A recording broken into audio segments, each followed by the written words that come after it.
efecto del duelito que me perturba la calma. No me llores, no me llores más. No quiero que me llores, que me digas, mamacita de mi alma, eres mi vida. Sabes que este disco está rayado, ya de oírlo tengo ganas. Todo es mentira. No me llores, no me llores más. Ya no sé si te conté más, pero anytime I get a chance to escape to the mountains, I always take it. So when some family members gave me the opportunity to spend the last 3 days of 2025 with them in La Cerdanya and go skiing, I knew what my answer was before they'd even finished proposing the idea.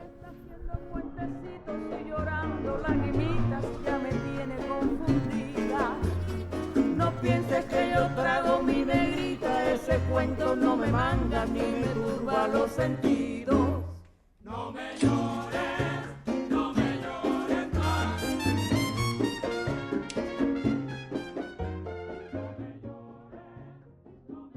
In this first set of images, I specifically like how the lighting highlights the name of the town, Cerda, and that it also falls exactly on the rule of thirds line. The sign is also quite vintage and nice, but that's besides the point. Then I also like, and you'll find this is a trend within this video, how the ducks are framed in between the tree and the ground, and how they stand out from the lake as they are dark and it is light. I was obsessed with this scene in person, and I think the image does justice as well. The contrast between the red bricks and the blue surroundings, that it is framed in, and that both the building and the lakes and the mountains are just spectacular is stunning. Perhaps I could have framed it better. The tree to the left is a bit close to my liking, and the exposure is perhaps a bit too low for my taste, but I'm still pretty happy with the end result. You saw this image as a video before, with a woman crossing it and with some extra added color grading. And while I do like this image, I still think that both the subject and the extra added bit of bloom would add a lot to it.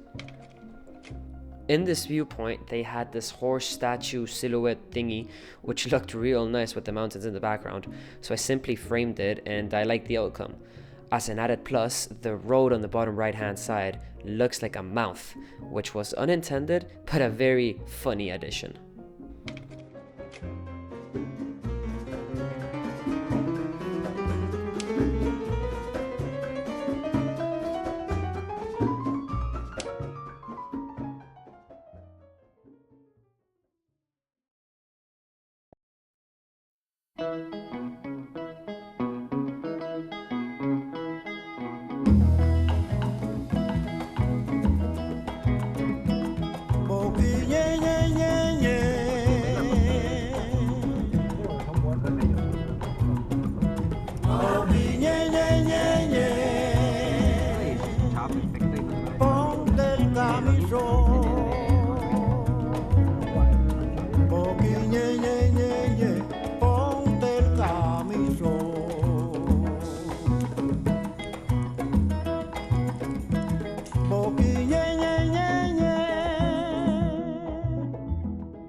In preparation for the intense day of skiing ahead, the rest of the afternoon was just spent looking at the fire, relaxing and enjoying some of the incredible views out the windows.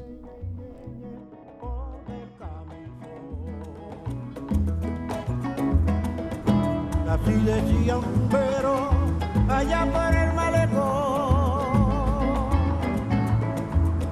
oye, le da la palucha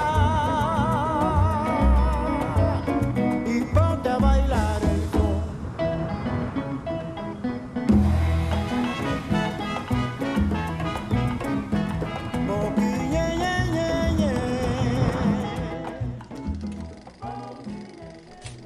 The second set of images doesn't have anything specifically noteworthy about it.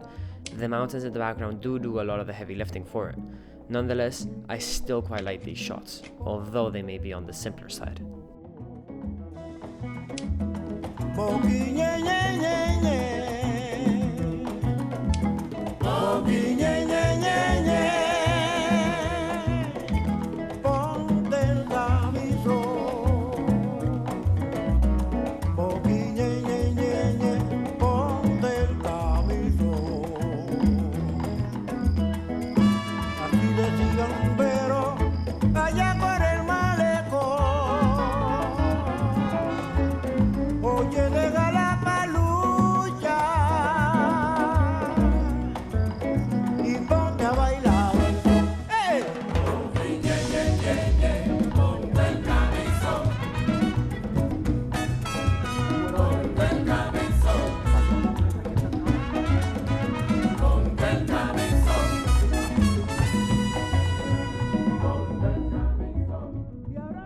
Day 2 was about getting up bright and early to be the first on the piste.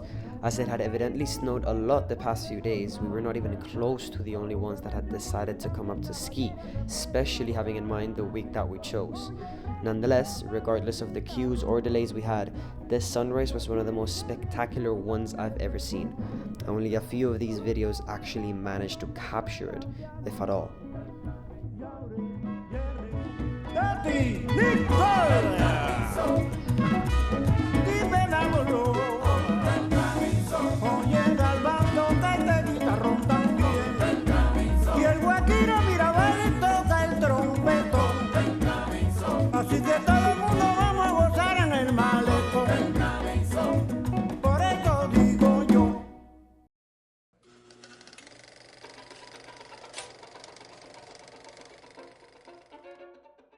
This third set of images starts, yet again, with a frame within the frame, as I liked how the window both guided the gaze in and highlighted the mountain's shape, as the mountain is more horizontal while the window is more vertical.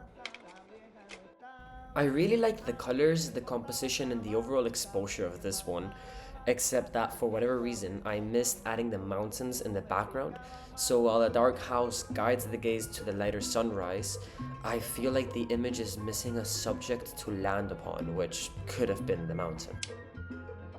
I know the rear view mirror has been a constant in this video, but I simply love how it sets up two distinctly active scenes within one, as you have the scene within the mirror and the one around the physical mirror. I feel that it adds a lot of dynamism to the images, as well as all the other benefits that a frame within a frame provide. As a lot of great pictures and photography, this shot was opportunistic, but it worked out really well. The general lightness gradient and the road shape naturally guide the gaze from bottom to top, dark to light, creating a pleasant composition in my opinion. This was a very simple but effective shot.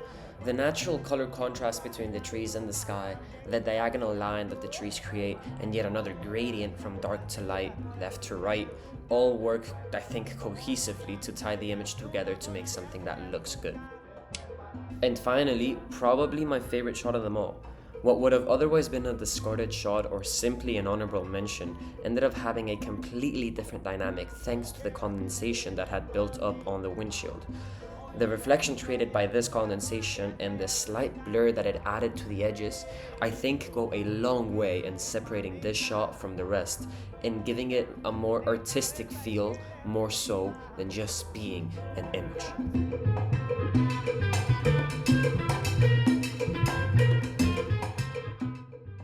The amount of people present was unbearable during the morning. We had to wait a combined hour and a half to write down twice. This was in part caused by the fact that I hadn't skied in almost 2 years, so I wanted to ride down the green piste at least once to refresh, which then placed us back on the main, wholly overfilled lift.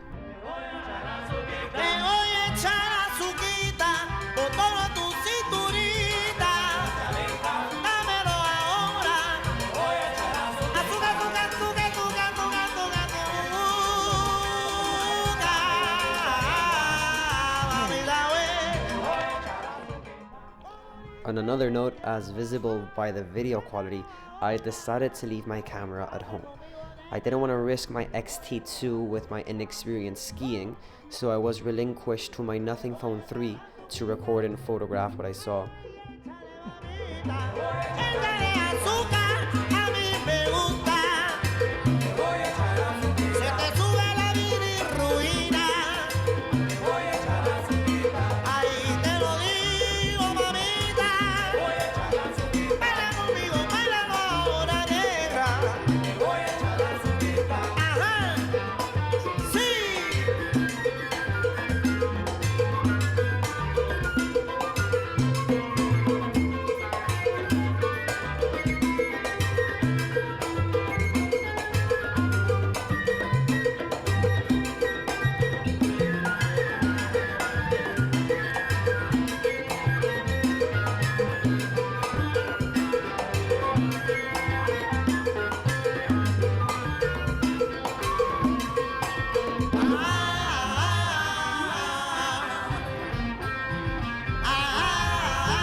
With these two images, I find enchanting how the setting sun casts these golden rays of light with their violet counterparts in the shadows, and how these dance across the hills as one rides through them.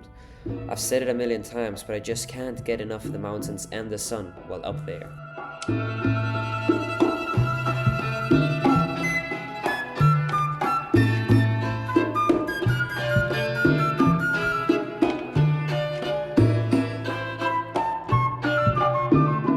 The color sandwich happening here is accidental but nice, as you have the bluish shadows, then the red sign in focus, the cold blurry background mountains, again some magenta from the sun, and then the upper sky.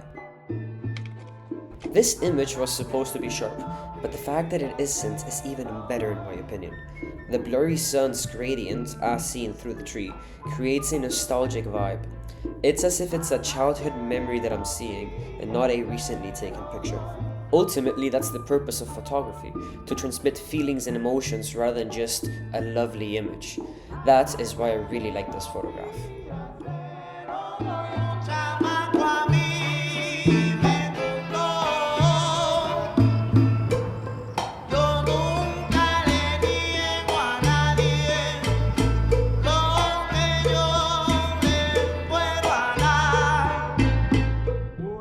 With New Year's Eve quickly approaching and the skiing done, the only thing left to do was to return from this temporary stop in heaven and get down in time for the new year to come.